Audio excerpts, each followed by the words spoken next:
And again, like I said, due to the fact that a lot of these breeders weren't dog people, so when they selected these other breeds of dogs to put in the corso, it wasn't done properly. So therefore, when these guys was doing breedings, etc., they bring other traits of these dogs, the health issues, into the corso. So now the corso's in a dilemma. So now what do? We just breed correctly. Stop being reckless in breeding programs. Plain and simple. And it's just not about the dog's pedigree. It's if that dog can replicate itself. And no enthusiast, and I'm going to say that again, and no enthusiast can swear to God or put it in a contract that the dog that you get is a show quality dog. Like on some real stuff. Because corsos grow funny. All of them.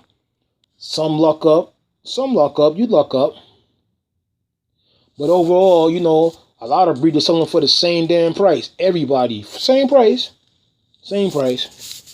Usually, until they can't get rid of some, and then those stragglers that be left behind, then they go with the negotiation type situation.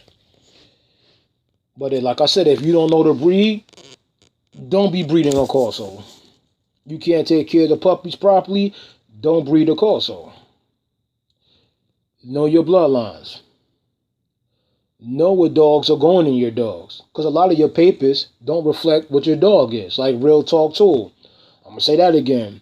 The dog that you have in your possession have other traits that, yeah, it's corso, but it doesn't fit that pedigree of your dog. And if I know this, other people will too. Eventually. Real talk.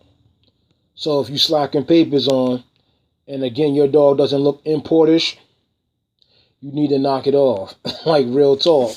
Real talk. And I'm just saying, just do the right thing by the breed. But like I said, in a nutshell, these are what things are. And again, it's very important that people study the history, research. And again, like with a pit bull, that's the easiest thing, man. Because that's what a lot of enthusiasts get involved with in the beginning, like on some real stuff.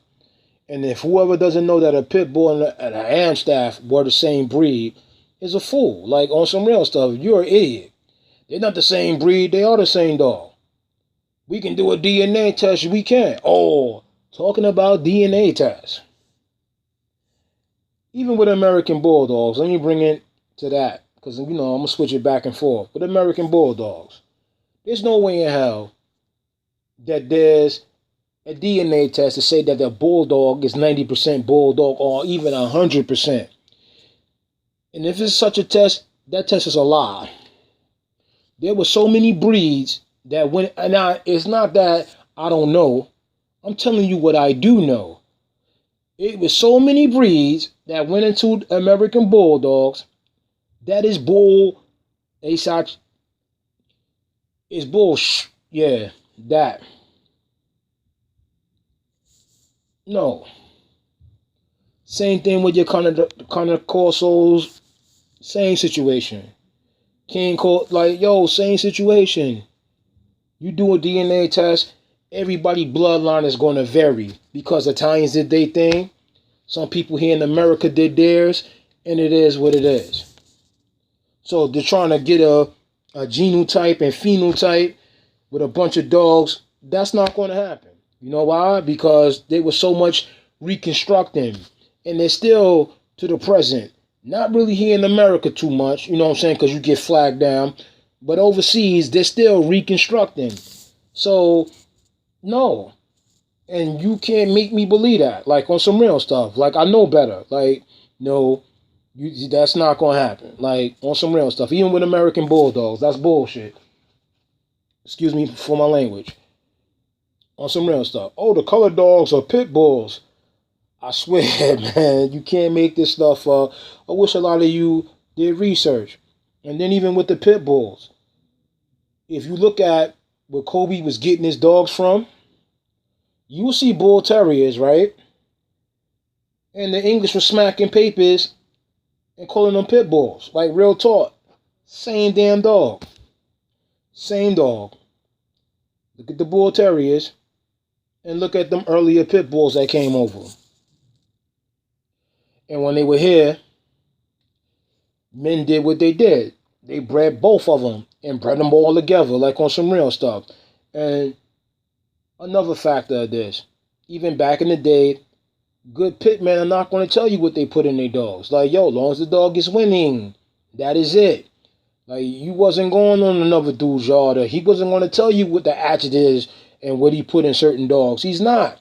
That's why these game dogs look totally different from one another on some real stuff. Not saying the yard, because, you know, a particular breeder, his dogs are cookie cutting to what his stock is. But yards differ in looks. Why is that? Because these dudes put their own adjectives to their dogs. Not going to tell you that, though. But regardless, the point, it is what it is. And they bred for certain traits.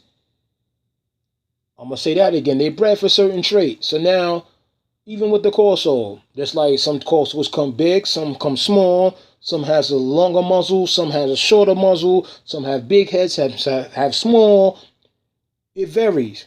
And so if I particularly bred for the bigger type of dogs, and I'm one of my dogs that have a certain look, and kept breeding and breeding and line breeding and breeding and breeding and breeding and breeding and line breeding on that. And I had a whole bunch of other enthusiasts doing the same thing.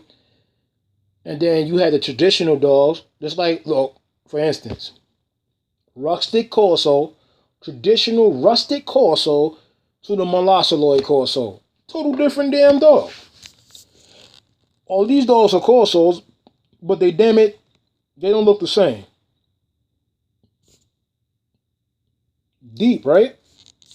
Like I said, at the end of the day, things are what they are, and you have to research. Plain and simple. A lot of people are not going to be honest with you in their breeding programs. And again, like these show enthusiasts and etc. act like this stuff is edged in stone. Yo, this and that and the third and blah, blah, blah, blah, blah, blah, blah. And they even go with rumors. And I hate when people fabricate on the aspect of a rumor. And they don't know what they're talking about. So you just run with it because you think that's what it is. And again, like I said, corsos had pointed in the beginning. I heard even some enthusiasts call Kokomo, a Rottweiler. Yo, that dog look like a Rottweiler. He's a Rottie. He's not a Rottie. He's not a Rottie. Doesn't even look like a Rottie. He looks like a Rottie. No, he doesn't look like a Rottie. Then I showed them like, yo, show me the Rottie that looks like him. Nobody can produce this Rottweiler. And then when they were showing me Rottweilers, they was pretending they look like Kokomo. Like, yo, knock it off. Sicilian Pacheros could come pointed. So the Neapolitan Mastiff that was down in Sicily came in points. It is what it is.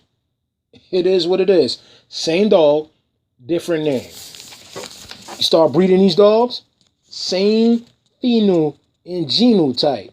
Same situation. Like I said, differs a little bit. Coat and size. That's it. That's it. That's it. Overall look the same. Because it is the same. So it is what it is. So like knock it off. Dogo Sargo. Same damn dog. It's a smaller corso. Or like we might as well say a miniature corso. And he can come with a long coat. I'm not saying they didn't add other stuff to the dog. Yeah, they did. Like probably corsos in there. Probably some schnauzer type, you know, like some sheepdog, medium-sized sheepdog in there, and some other stuff, like on some real stuff. But overall, same look, same movement, same drive, like on some real stuff. So they have a common ancestor. So it is what it is, like on some real stuff. Not saying that the Dogo Sargo is a corso, no, or Neapolitan Mastiff, or none of that. But a corso, Neo, and a kind of depressor were one of the same before the 50s. And sort of, you know, until Scandese took the kind of the corso, kind of depressor into a whole different realm. And they started breeding other breeds into them, which messed them up. And the same thing with the recovery aspect of it. They messed them up. They had poor quality Neos and bred them in the whatever. So that's what your stuff is based on. At least the American dogs are traditionally with a Pachero, which is a Neo, but it's an old school Neo, and it was bred back into a newer Neo, and it was moved forward. Okay, a little pit bull here, and a little Rottweiler there, and we got what we got. But our dogs are still cookie cutting. Our dogs are healthier. The American dogs are sounder. That should be a pride situation. You should want to keep those dogs alive and well. Don't sell out. It is what it is. Those are traditional dogs. Those corsos that Mike Satilli or them Bracheros that he bred into the Scandese dogs, the descendants from the Scandese dogs run back into Canada Pressers. So your dogs, if you have that type or your dogs are descended from that type, your dogs go back to the Scandese stuff. Now, if you got some dogs that go back to Barcia, the recovery stuff, then you see it. They show you, and your dog's got some other stuff in it. Like it is what it is. Okay, we can't cry over spilled milk. I agree, we should move forward. But what we moving forward into what? Like on some real stuff. Like what I'm seeing is the Molosoloids and those dogs and standards are being modified to suit those dogs. When we gonna stop? Because it seemed like a lot of these high and up and coming registries don't give a fuck. They don't care. Excuse my language, but they don't care. So who's going to step up? Who's going to do the right thing by the breed? So like I said, I am. Like on some real stuff, I'm going to try to. You know, hopefully, like I said, this other registry, it works out. We'll see. Like on some other stuff, we'll see. And everything starts off slow mode at first, and then it picks up momentum. Hopefully it'll pick up momentum. Like it'll be like a tsunami, like a tidal wave. But nevertheless, they got some enthusiasts that have old school lines, or their dogs are a high percentage of old school lines, and they're going to start working and showing the dogs. So like it is what it is, and they're going to keep their dogs traditional. Any enthusiast that does that, I respect you. I highly respect you. And then if you don't even do that, and you say you got the Italian stuff, but you working it, and you showing it, I respect you. You know what I'm saying? But yo, respect is respect. And okay, you might like the smaller dogs. I like a bigger dog. But respect is respect. So don't sit here and be like, yo, you got the top-notch corso, and your dog is all that. And your dog lineage is all that. It's like, yo, come on, knock it off. Knock it off. But for you backyard breeder dudes, you better step your game up, like on some real stuff. And for you black enthusiasts, like on some real stuff, we all know that the racism plays its ugly head within there. You know, people might try to deny that, but we all know what it is on some real stuff. Not saying that we could be a united front, because I understand the politics and the bull crap with that. You know what I'm saying? Because a lot of you, it just is what it is. You just love that. So, like, it is what it is. But my thing is, like, at the end of the day, too, when that does happen, you got to speak out, like on some real stuff. Blow them judges the hell up. Blow them up. Blow up the spot. Put them on Front Street. Real talk. Just like I put them Italian enthusiasts on Front Street, put their ass on blast on Front Street. Because, again, a lot of dogs are not being selected due to the fact the color of skin. Dogs are not being selected. It's all about who handles your dog on some real stuff, or who is like who you know. And that shouldn't be. It should be on the aspect of who has the better dog. Real talk. And it's not done like that all the time. Not saying that some corsos, hold on.